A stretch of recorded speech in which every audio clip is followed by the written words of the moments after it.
Muy buenos días. Voy a hacer una pequeña introducción, si me permite, don Horacio, que no tiene que ver con el tiempo transcurrido, sino con la experiencia que usted tiene y que queremos compartir.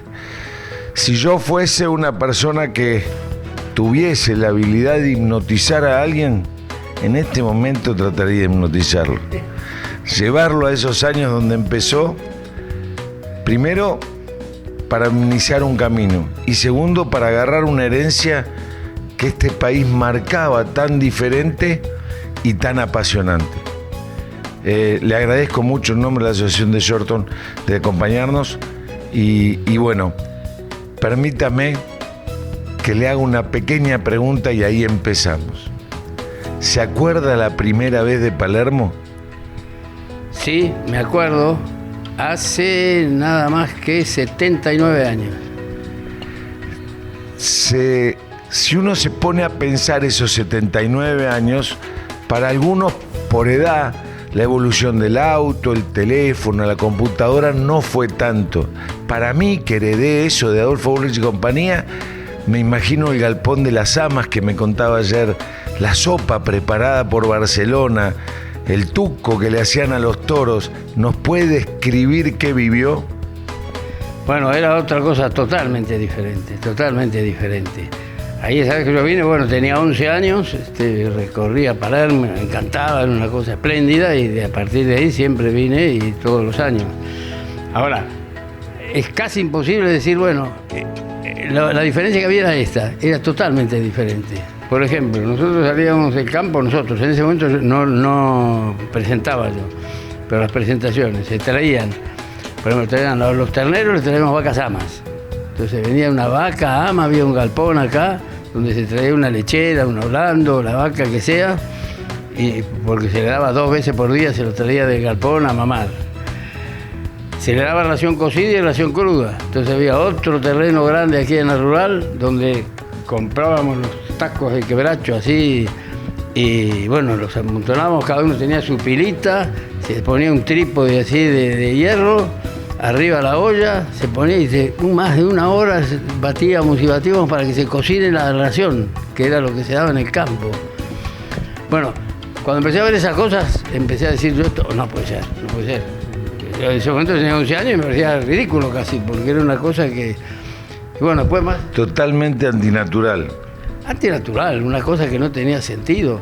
Había quien traía, por ejemplo, la comida desde la cabaña. Alguien muy amigo mío que tenía la cabaña cerca, venía una camioneta todos los días con la ración cocida, bajaban, y entonces para darle la ración cruda y la ración cocida. Era una cosa increíble eso. Era otra mentalidad. Cuando usted, yo me imagino, ¿no? Quiero pensar y oler y sentir los olores de esa exposición de Palermo con una olla prendida, calentando sopa, con una vaca balando cargada de nube, con un ternero que va retosando como va cualquier ternero hacia su alimento, con una fuerza tremenda por cada uno de los criadores, pero además con un frío diferente, porque por más que uno crea que el frío ahora es duro, tenemos galpón cerrado. ¿Cómo era llegar hasta la sopa para los cabañeros? No, sí, eran los viejos galpones de chapa abajo, que estaban abiertos abajo. En fin, pero era una exposición fantástica, con un atraso así, no atraso, sino que era una cosa natural. Y gente, por ejemplo, había una cabaña que tenía 2 casas acá pegados, que después cuando yo fui presidente de la rural las compré, con el nombre para la rural, ¿no? Que tenía porque donde paraba la gente que venía a cuidar los animales. O sea que ahí están 2, los que están pegados acá. O sea, tenían su gente y paraban ahí. Se iban y hasta el año que viene no había nadie en las casas. De cabañeros en las casas, de lugares donde los cabañeros venían a dormir para preparar la comida, de una cabaña. Las cabañas venían ahí. Entonces los cocinaban en su patio, o sea que era fantástico, porque tenía un terreno enorme ahí, cocinaban ahí. Entonces eso era así, estos que adelantados están y cocinan en su casa. Así. El Horacio Gutiérrez es el joven, el que está la foto en sepia, por decirlo así, para darnos referencia. Y caminaba entre los galpones y veía los diferentes animales. Todo eso, ¿lo extraña?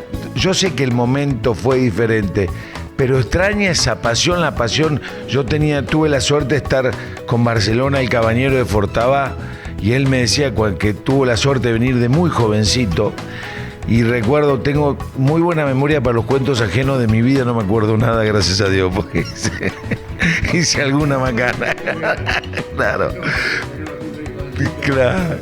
Pero ese momento de la exposición de Palermo, llega a Palermo, ¿era Palermo y después seguía el año o cambiaba el año de acuerdo a Palermo? No, era Palermo en una fecha. Por ejemplo, las reuniones, vivía en Benito Juárez, un pueblo donde tenemos la cabaña, y por ejemplo cualquier reunión, pero en cualquier sitio que uno era, bueno, antes o después de Palermo. O sea, Palermo era una fecha. Pero inclusive en Uruguay, yo viajaba mucho en cualquier parte. Yo voy a ir a Buenos Aires después de Palermo, o antes de Palermo, o a Palermo. Pero era una referencia. No importa que tuviera vacas o no tuviera vacas, el almacenero decía, pero se lo mando a los postes antes de Palermo o después de Palermo. No, mándemelo después de Palermo. Así. Él marcaba una fecha en el calendario argentino, la exposición de Palermo.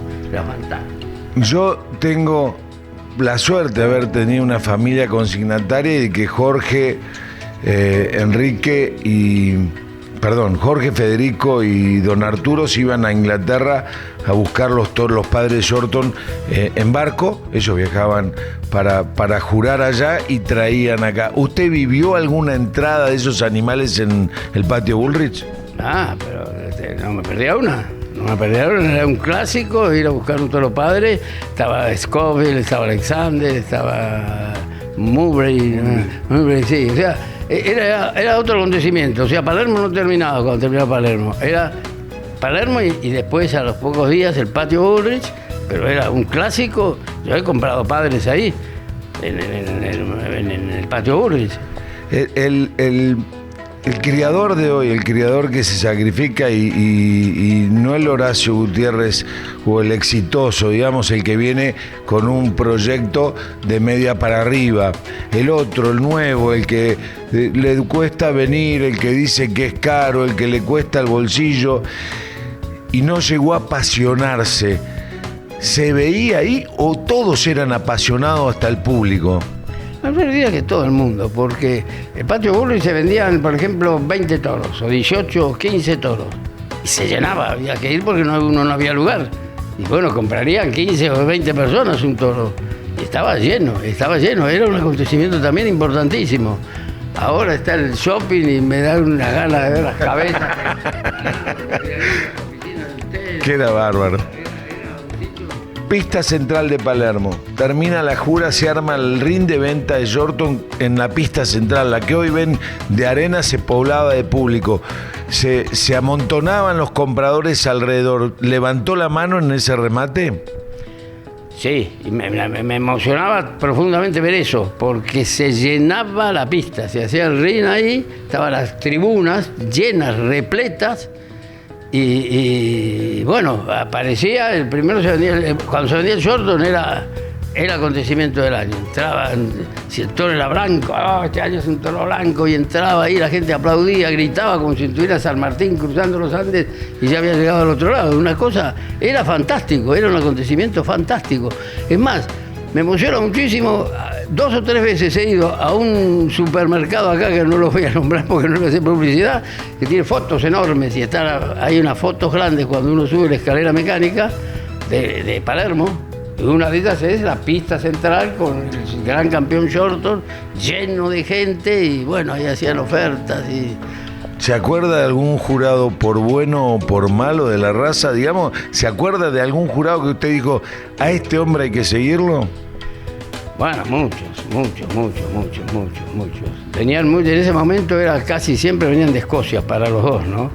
Y había alguien como tipo Jerry Rankin, Bob Adams, Jim Scott, pero muchos. Que a los nietos, no a los hijos, a los nietos, cuando le dice cómo era Palermo, cómo era la pista, cómo era la jura, cómo era el frío, cómo era la comida. Yo tengo acá que le voy a llevar a Petersen la receta de la sopa. Tengo acá en mi bolsillo, se la voy a llevar a Petersen para ver si lo puedo convencer de que la haga, esta es la receta que tenía. Claro.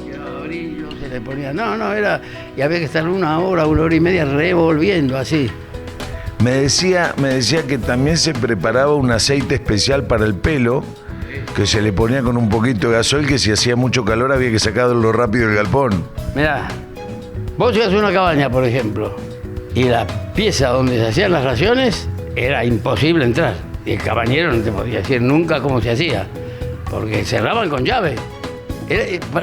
A mí, que yo empecé a estudiar agronomía, después siguiendo y me interesaba mucho el tema de la ganadería sobre todo. Había agronomía y veterinaria. Yo estudiaba agronomía, que estudiábamos pasturas y teníamos zootecnia y todo eso. Y bueno, y era una cosa que me impresionaba, todo este sistema y esta cosa que decía, no, hay algo que no está encajado bien acá. Pero cuando viajaban en barco, ¿viajaban con esa dieta o era dieta fibra nomás y seca? Mandaban ellos, alguien a cuidarlos. Entre ellos, por ejemplo, vino una vez Norman Catos, que hoy ya es el requete argentino, aunque dice, puta parió, y hace así, pero es argentino como nosotros. Bueno, varios, eso, venían y algunos se quedaban y ya se quedaban acá en la Argentina. Pero era toda una travesía en un barco donde venía un veterinario, increíble, mandar las raciones, cargarlas en Londres. Allá teníamos a Jim Scofield, que era un tipo fantástico para organizar eso. Y entonces, bueno, él se encargaba, había que asegurarlo, mandarlo al puerto, ahí al puerto del sur. Y bueno, había que esperar que venga, o sea, venía cuando salía el barco allá, no tenía tiempo. ¿Llegaste a visitar?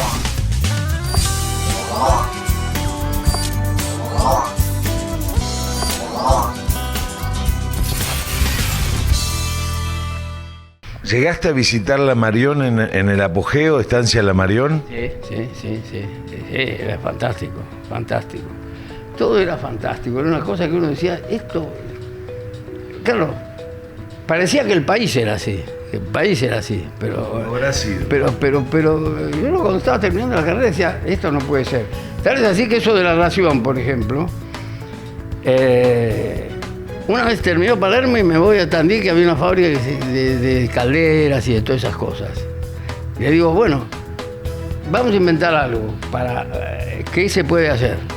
Entonces hice poner en Tres Marías una olla de un tambor de esos de 200 litros de madera que habían hecho ellos, ¿no? Con un caño y una serpentina abajo agujereada. Poníamos una caldera y con la caldera le mandábamos vapor. Entonces el vapor cocinaba y molía. Yo no creía que había inventado la pólvora. Digo, fíjense que no hay que revolver, no hay que hacer esto. Uno prendía ahí, pum, prendía la caldera y claro, salía el vapor así, el agua por la serpentina esa toda agujereada y se cocinaba así. Entonces digo, bueno, usted tiene que poner en Palermo. Es decir, que vino acá, tenía un stand acá en Palermo y pusieron varias cocinas y uno contrataba, yo de 10:30 a 11 hago la ración, lo cocinaban así. Y parecía que ahora sí que somos un país. Ahora salió la verdad. Estamos en el primer mundo, ¿no? Hay que ir con un palo y quemar y humo. O sea, me voy a quedar a vivir acá, pero entre las cosas que me encantaría que a ver si lo puedo llevar al lugar o al momento, hay un viejo recuerdo que tengo que contaba en la casa Bullrich de Simón Paiva. ¿Se acuerda de Simón Paiva? Sí. El que bajaba los animales. Bueno, de la primer caminata no de los tres primeros guerreros, sino de un barco de Aberdeen que los miraban raro del puerto al patio Bullrich porque era el negro. ¿Se acuerda ese remate, el primer remate de Aberdeen? Sí, específicamente no lo recuerdo así bien, pero me llama la atención decir que la gente comentaba, decir, lo que me decían en la casa Bullrich, que los empleados comentaban, decían, ¿qué son estos negros petizos que has traído? Era. Pero fue un tiempo fantástico, una Argentina que crecía, exportábamos, mandábamos cereales, seguíamos exportando carne. Yo veía tan futuro para la Argentina que hoy, ahora que me haces recordar esto, me dan ganas de llorar. Digo, aquello era atraso, pero era un país que crecía, que empujaba para adelante, que un ingeniero se tomaba el trabajo de ir a una fábrica de ollas a ver si podía hacer algo mejor para alimentar los animales. El tipo decía, claro, bueno, en fin, vamos a ver, pero estuvieron las ollas esas hacia vapor, que eso fue fantástico. Cuénteme una cosa, ¿qué animal hoy, así rápido? De todos, igual póngalo a los que tiene ahora, a cualquiera de los que han aberdinado. ¿Qué animal dice este fue el animal que me representó? Bueno, tenemos entre macho y hembra 25 grandes campeones de Palermo, el récord de la raza. Y varios. Don Emilio fue uno, por ejemplo, esto fue bastante grande, un toro que está dando muy bien, ha dado campeones, pero muchos, avestruz. Muchos toros. ¿Volvería a tener un momento para decirse quiero tener un vicio que no sea verdinango, quiero tener un vicio, quiero tener un animal fuera de mi raza que siempre quise tener? ¿De qué raza sería? Bueno, por ejemplo, un animal que me acuerdo muchísimo, entré en la pista y todo el mundo, yo creo que temblaba, era Lotto Nelson. Fue un toro blanco que compró Dugan en Escocia y había, bueno, no lo voy a contar, pero tuve que hacer un arreglo para comprar. Sí, esas son las intimidades de la familia. Vino al jurado, que era Jerry Rankin, y me dijo, mira, en ese momento el primer toro que entraba a la pista era el senior, se empezaba el grande y después iba el chico. Que después se cambió y es mejor cambiado porque que el jurado, sobre todo que venían de afuera, se van acostumbrando al tipo de animal. Entonces si le agarraba con un ternero de diciembre o de noviembre que tenía pocos meses, no pasaba nada.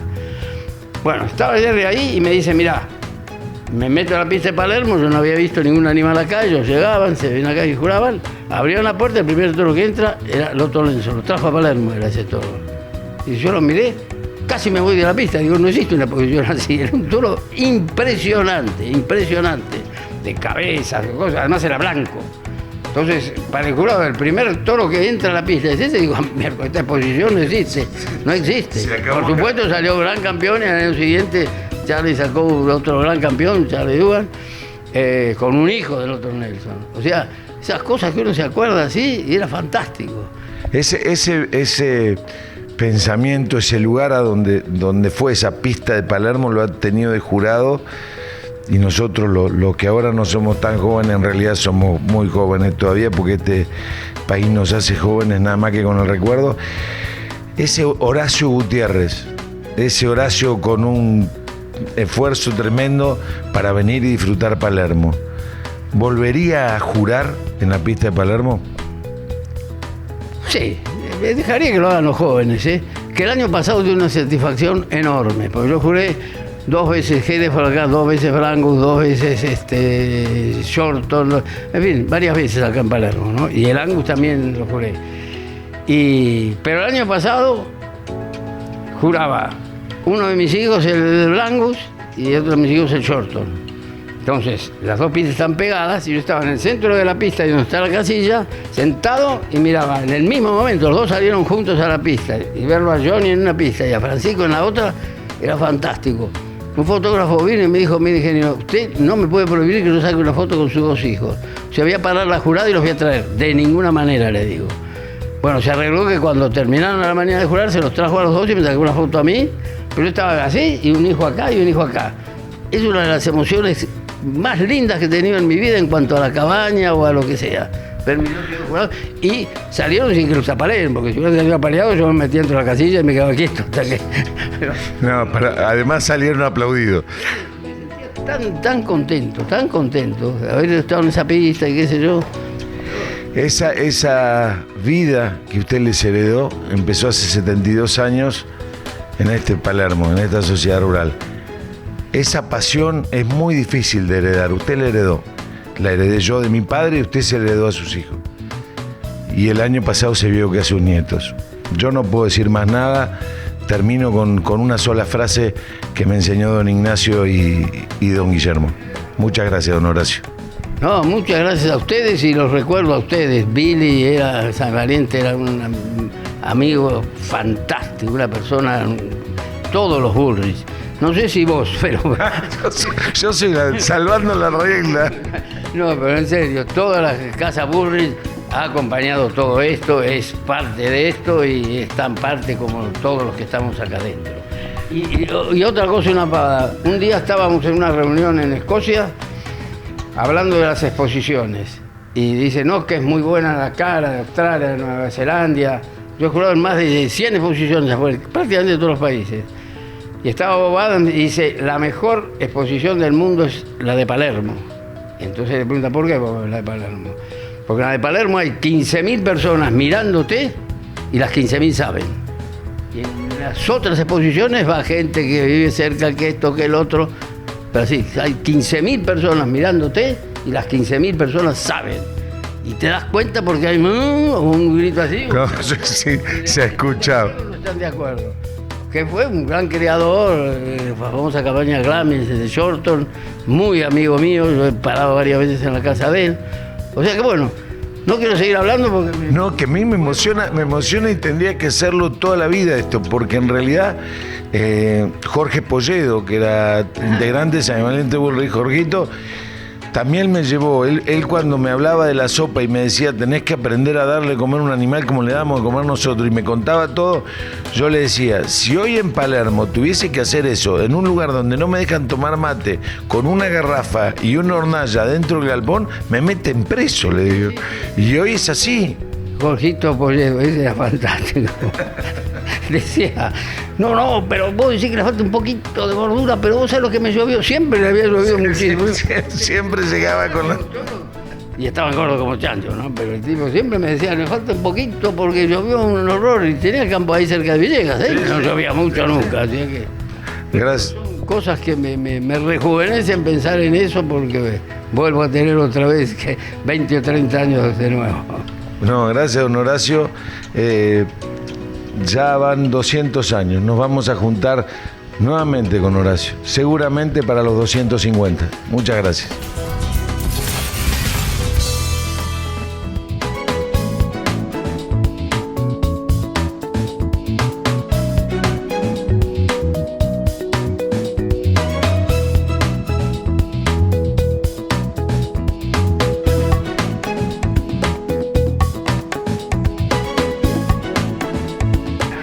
No le voy a hacer mucha propaganda porque nos van a sacar este año. pero realmente estoy muy cómodo para ver acá y es realmente uno de mis metros cuadrados de Palermo. Muchas gracias.